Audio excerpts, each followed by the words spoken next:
नमस्कार मित्रांनो, रक्षाबंधनाची तयारी झाली की नाही आणि बहिणीसाठी गिफ्ट घ्यायचं असेल तर चला दाखवतो.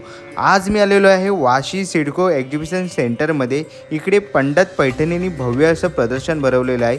हे प्रदर्शन 3 दिवसाचं आहे. 18, 19, 20 जुलै 2025. टायमिंग आहे सकाळी 11 ते रात्री 9 वाजेपर्यंत. आता येवल्याला जायची गरज नाही. येवल्याची पैठणी आपल्या वाशीमध्ये आलेली आहे. इथे तुम्हाला कांजीवरम, नारायणपेठ, बनारसी, सॉफ्ट सिल्क आणि पैठणीमध्ये जॅकेट तसंच सेमी पैठणी बघायला मिळणार आहे. सुरुवात फक्त 2,000 रुपयापासून आहेत. इथे तुम्हाला विविध प्रकारचे क्लचेस पैठणीमध्ये बघायला मिळणार आहेत. तसे रेडीमेड ड्रेस बघायला मिळणार आहेत. रेडीमेड तुम्हाला इकडे ब्लाउजेस पण बघायला मिळणार आहेत आणि पैठणीचे तुम्हाला इकडे अनेक प्रकारच्या साड्या बघायला मिळणार आहेत. नवी मुंबईकरांनी जर गर्दी केलेलीच आहे. तुम्ही कधी येत आहेत लवकरच या प्रदर्शनाला भेट द्यायचा. संपूर्ण आणि मोठा व्हिडिओ आपल्या यूट्यूब चॅनलवर अपलोड केलेलाच आहे, तर नक्की जाऊन बघा. मला इंस्टाग्राम पेजला फॉलो केलं नसेल तर नक्कीच फॉलो करा. लवकरच भेटू अशा नवीन व्हिडिओमध्ये. तोपर्यंत बाय बाय, टेक केअर.